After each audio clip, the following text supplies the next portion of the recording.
Devil Hunter presenting the विचर season 2 episode 8 में आपका स्वागत है। शो की स्टार्टिंग में जैसा हमने लास्ट एपिसोड में देखा कि मदर ऑफ फॉरेस्ट ने झोपड़ी को तोड़कर अपने आप को आजाद कर लिया था, जिसके बाद ये स्टोरी वहीं से कंटिन्यू होती है जहां पर वो सबसे पहले अपना शिकार सीरी को बनाती है, यानी कि वो उसकी बॉडी को पोजेस कर लेती है और अब वो सीरी को उसी के एक पुराने गहरे विजन में भेज देती है जहां पर इस वक्त सीरी की पूरी फैमिली जिंदा होती है, जहां पर उसे मोज़ेक दिखाई पड़ता है जो कि इनका राज्य जादूगर था। इसी के साथ मोज़ेक का बॉडीगार्ड भी था जो कि आकर उसे तैयार होने के लिए कहता है और बोलता है कि जल्द ही फंक्शन स्टार्ट होने वाला है, मगर ये बातें सीरी को समझ नहीं आ रही थी। ये सब कुछ उसके सर के ऊपर से जा रहा था। दरअसल सीरी के सामने ही कैलांती ने अपनी जान दे दी थी जो कि हमने सीजन 1 में देखा था, मगर अब जैसा कि ये अपनी पुरानी यादों में वापिस आई थी तो वो कैलांती को मिलकर उसके गले लग जाती है। वहीं रियलिटी में सीरी को बॉडी दरअसल मदर ऑफ फॉरेस्ट के कंट्रोल में होती है, जहां वो मोरैन में बाकी सभी विचर की एक एक करके जान लेने लगती है। वहीं पर सीन शिफ्ट होता है गैरोट और येनिफर पर, जो कि इस वक्त उस जंगल से निकलकर वापस मोरैन आ चुके थे। येनिफर गैरोट से सॉरी मांगती है क्योंकि उसकी वजह से सीरी आज इसी मुसीबत में फंसी थी, मगर गैरोट उसे सांत्वना देता है और कहता है कि जो भी हुआ सो हुआ, तुम अपने आप को गुनहगार मत ठहराओ। बेसामीर जो कि अपने कमरे में सो रहा था, सीरी वहां आकर उसे जान से मारने वाली होती है। तभी वहां पर गैरोल्ट की एंट्री होती है जो कि सीरी को ऐसा करने से रोक देता है, लेकिन तभी सीरी उस चाकू को छुपा लेती है जिससे कि बेसामीर को मारा जा सकता था और वो बताती है कि मैंने अभी अभी अपने सपने में एक बूढ़ी औरत को देखा। इनडायरेक्टली गैरोल्ट को बताना चाहती थी कि उसे किसी बुरी शक्ति के होने का आभास हो रहा है, मगर उसने अभी तक उसे नुकसान नहीं पहुंचाया है। मगर गैरोल्ट को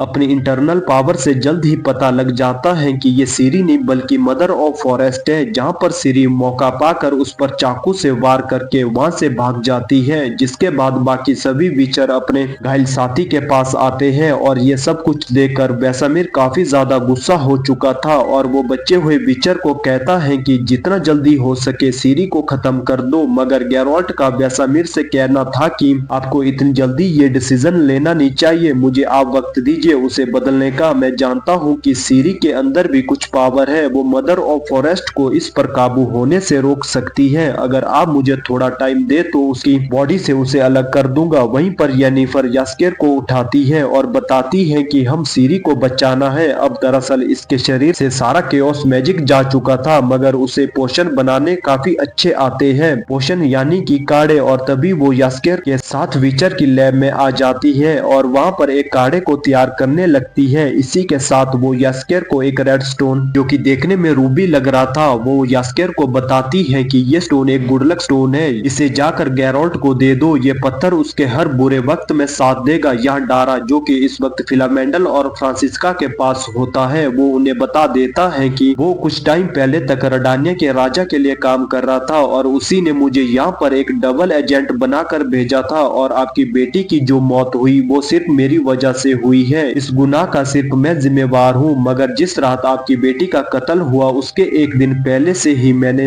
उनके लिए काम करना छोड़ दिया था। ये सारी बातें सुनकर फ्रांसिस्का बौखला जाती है और अब तो वो बदला लेने पर उतारू थी, इस वजह से वो अपने लोगों के साथ में उनसे बदला लेने के लिए निकल जाती है। अब दरअसल वो एक एल्फ थी और उसके पास में भी मैजिक पावर थी, जिसके बाद वो रडानिया जाकर वहाँ के घर के हर दीवार और दरवाजे पर अपने मैजिक से एक निशान बना देती है और उनके घर में जितने भी बच्चे होते हैं उनके सीने पर भी सेम टू सेम वैसा ही निशान बन जाता है। जिसके बाद वो एक ऐसा मंत्र पढ़ती है कि उसके फिनिश होने पर वहां पर जितने भी बच्चे रो रहे थे उनके रोने की आवाज खत्म हो जाती है, यानी कि उसने अपने मैजिक से सभी बच्चों को खत्म कर दिया था। दूसरी तरफ फ्रिंजला और कहिर को दिखाया जाता है जो कि इस वक्त राजा के आने का वेट कर रहे थे। यहाँ फ्रिंजला कहिर को ये बताती है कि सिंट्रा से फ्रांसिस्का और फिलामेंडल निकल चुके हैं, अब हमारे ऊपर मौत की तलवार लटक रही है। तो कहिर उसे कहता है कि तुम चिंता मत करो, मैं राजा से तुम्हारी तारीफ करूंगा और ये बताऊंगा कि फ्रिंजला ने ही फ्रांसिस्का की बेटी को मार दिया ताकि सभी एल्फ में लड़ने की कोई उम्मीद ना बचे। और साथ ही इस पूरे कांड का जिम्मेवार हम रडानिया को बता देंगे कि रडानिया निल्फ गार्डियन का एक पुराना दुश्मन था। वहीं सीन शिफ्ट होता है सीरी पर, जो कि इस वक्त मोरैन के उसी ट्री के पास खड़ी थी जहां पर पुराने विचर वीचर के मेटालियन लटक रहे थे उसी वक्त वहाँ पर बाकी के वीचर और साथ ही गैरोल्ट भी आ जाता है। अब इतने सारे वीचर को देखकर सीरी जोर से चिल्लाती है जिससे वो ट्री दो हिस्सों में फट जाता है और यहाँ पर हम सबको पता चलता है कि इस पेड़ के अंदर भी एक मोनोलिथ था और यही रीजन था कि जब भी सीरी चिल्लाती थी तो इस पेड़ के मेटालियन हिलने लगते थे और फिर वो अपनी ताकत से उस मोनोलिथ के छोटे छोटे टुकड़े कर देती है और वीचर पर फेंक देती है। मगर वीचर के पास भी प्रोटेक्टिव शील्ड थी जिसकी मदद से वो अपने आप का बचाव करते हैं। मगर इतने में ही उसका गुस्सा शांत का होने वाला था और तभी वो उस बड़े से पोर्टल में से दो मॉन्स्टर को निकालती है। अब यहाँ पर गैरोल्ट सीरी की बॉडी से मदर ऑफ फॉरेस्ट को निकालने की पूरी कोशिश करता है। इसी बीच इन दोनों के बीच में जोरदार फाइट भी होती है। ये दोनों मॉन्स्टर बाकी सभी वीचर भारी पड़ रहे थे। इन दोनों का सामना करना काफी मुश्किल था। कभी वो मॉन्स्टर किसी का सर खा रहे थे तो कभी किसी का हाथ खा रहे थे। इन सभी से यास्केर डर कर एक टेबल के नीचे छिप जाता है। यास्केर गैरोल्ट की मदद करने के लिए उसे रेड स्टोन देना चाहता था लेकिन उस वक्त गैरोल्ट एक प्रोटेक्टिव शील्ड में था ताकि सीरी वहां से कहीं भाग ना जाए। इस रीजन से वो यास्केर की बात नहीं सुन पाता। अब ये दोनों बड़े मॉन्स्टर इतने सारे वीचर को हमला करके घायल चुके थे। इसी वजह से वेसामीर को लड़ाई करने के लिए मैदान में उतरना पड़ता है। मगर इस वजह से जो प्रोटेक्टिव शील्ड उन्होंने सीरी और गैरोल्ट पर बना रखी थी वो टूट जाती है। मगर इसी बीच एक मॉन्स्टर एक वीचर का सर फाड़ देता है। ये सब कुछ देखकर वेसामीर को अंदर से गुस्सा आता है कि ये सब मेरे बेटे जैसे थे, आज सीरी की वजह से एक एक करके मारे जा रहे हैं। इसीलिए वो सीरी पर वार करने के लिए आता है मगर गैरोल्ट उसे ऐसा करने से रोक देता है। दरअसल यहाँ पर सीरी इस वक्त अपनी पुरानी यादों में थी। वो मोज़ैक के साथ डांस कर रही थी। तभी उसे गैरोल्ट की आवाज सुनाई पड़ती है जो उसे रियल वर्ल्ड से पुकार रहा था और अभी नींद से जागने के लिए कह रहा था। वहीं पर मोज़ैक सीरी को उसके माता पिता से मिलवाता है लेकिन सीरी सोचती है कि उसके माता पिता तो मर चुके थे तो वो आखिर यहाँ पर कैसे हो सकते हैं। दरअसल ये सब कुछ मदर ऑफ फॉरेस्ट की एक प्लानिंग थी कि सीरी अपने अनकॉन्शियस माइंड में रहकर इस रियल वर्ल्ड में ना जागे और वहीं पर रहकर अपनी यादों में अपना टाइम वेस्ट कर दे ताकि यहाँ पर वो सारे वीचर को मार पाए। जिसके बाद वो गैरोल्ट और साथ ही वेसामीर को खत्म करने के लिए उन दोनों पर एक बड़ा मॉन्स्टर छोड़ देती है जो व्हाइट कलर में था और वो आते ही सीधा गैरोल्ट के पीछे पड़ जाता है। और अब यहाँ पर इन दोनों की एक जोरदार फाइट देखने को मिलती है और ये मॉन्स्टर अपने एक ही पैर में गैरोल्ट को जमीन पर घसीट रहा था। उसके मुंह से उसका लार्वा भी निकल रहा था जिसकी वजह से गैरोल्ट का कवच गलने लग जाता है। यहाँ येनिफर भागते हुए सीरी के पास आती है जिसके पास एक मैजिक पोशन था जो कि उसने अपने पुराने एक्सपीरियंस के साथ बनाया था। मगर इसी बीच यहाँ पर वेसामीर चाकू लेकर सीरी के पास आ जाता है और उसे घायल कर देता है। इसी वक्त यहाँ तक गैरोल्ट भी आ चुका था मगर सीरी अपने मैजिक की मदद से अपने आप को फिर से ठीक कर देती है। लैम्बर्ट और बाकी विचर साथी उसे बचे हुए मॉन्स्टर को मार देते हैं। सारी सिचुएशन आउट ऑफ कंट्रोल नजर आ रही थी। तभी गैरोल्ट अपने बाकी साथियों को कहता है कि तुम लोग जितना ज्यादा गुस्सा होगे इस मदर ऑफ फॉरेस्ट की पावर उतनी ही बढ़ती जाएगी, इसीलिए इसे प्यार से टैकल करना पड़ेगा। वही उसे प्यार से पुकारने लगते हैं। सीरी एक बार अपनी बॉडी में आती है। गैरोल्ट अब समझ चुका था कि अब सीरी को जगाने के लिए एक विसल की जरूरत होगी। हमारे यूनिवर्स में विसल यानी कि सिटी होती है मगर द विचर के यूनिवर्स में विसल का मतलब ब्लड होता है। तो येनिफर अपना खून देकर उस मदर ऑफ फॉरेस्ट को सीरी की बॉडी से बाहर निकालने की कोशिश करती है जिसके बाद वो अपना हाथ काट देती है और एक मंत्र का उच्चारण करने लगती है। वही सपनों की दुनिया में सीरी ये देख पाती है कि उसके माता पिता, उसकी दादी और साथ ही मोज़ैक प्रेत बनकर उड़ने लगते हैं। यानी कि धीरे धीरे मदर ऑफ फॉरेस्ट का जादू खत्म होता जा रहा था मगर उसके फादर के साथ ऐसा कुछ नहीं हो रहा था। इसका मतलब ये था कि डॉनी इस वक्त तक जिंदा था और मदर ऑफ फॉरेस्ट पूरे तरीके से येनिफर में समा जाती है। गैरोल्ट सीरी को कहता है कि हमें इसे बचाना होगा, इसीलिए एक पोर्टल खोलो ताकि हम इस प्रेत आत्मा को वहां पर भेज पाए। इसीलिए जैसे ही सीरी चिल्लाकर एक पोर्टल ओपन करती है तो उसका वैक्यूम इतना ज्यादा था कि वो येनिफर के साथ साथ सीरी और गैरोल्ट को अपने पास खींच लेती है। इस दुनिया में आते ही मदर ऑफ फॉरेस्ट येनिफर की बॉडी से अलग हो जाती है और साथ ही येनिफर के जो घाव थे वो भी भर जाते हैं। मगर तब ये तीनों देखते हैं कि घोड़े पर सवार कुछ वॉरियर इनके पास आ रहे होते हैं। इन सभी वॉरियर को वाइल्ड हंट कहा जाता है। उनका लीडर जोर जोर से चिल्ला रहा था कि हम सीरी का इस्तेमाल करेंगे और उसकी ताकत हमारे अंदर मिला लेंगे। मगर तभी सीरी जोर से वापस चिल्लाती है है, जिसकी वजह से ये तीनों पोर्ट होकर वापस से मोरैन आ जाते हैं। मगर यहाँ पर सही बात ये थी कि उस दुनिया में जाकर वापस आने पर येनिफर की पावर आ चुकी थी और वो उन पावर से बाकी घायल विचरों को ठीक कर देती है। यहाँ सीन शिफ्ट होता है टिसया पर, जो बाकी अलग अलग देशों के राजाओं के पास जाकर कहती है कि सीरी हमारे लिए खतरा है, इसीलिए जितना जल्दी हो सके आपको टीम भेज देनी चाहिए उसे मारने के लिए। दूसरी तरफ फिलामेंडल और फ्रांसिस्का अपने एल्फ दोस्तों के साथ बैठे होते हैं, जो स्ट्रेड को पकड़कर अपने पास लाते हैं, क्योंकि फ्रांसिस्का को पता था कि इस वक्त सीरी कहां पर होगी। स्ट्रेड बताता है कि सीरी के शरीर में एल्डर ब्लड दौड़ रहा है। एल्डर ब्लड यानी कि एल्फ की वो वॉरियर जिसे कि आज से 10 पीढ़ी पहले बनाया गया। इन सभी बातों को उल्लू सुन लेता है, जो कि डिक्स्ट्रा का था। अब हमें पता चलता है कि वो उल्लू एक रूप बदलने वाली मैजिशियन थी, जो डिक्स्ट्रा के लिए काम करती थी।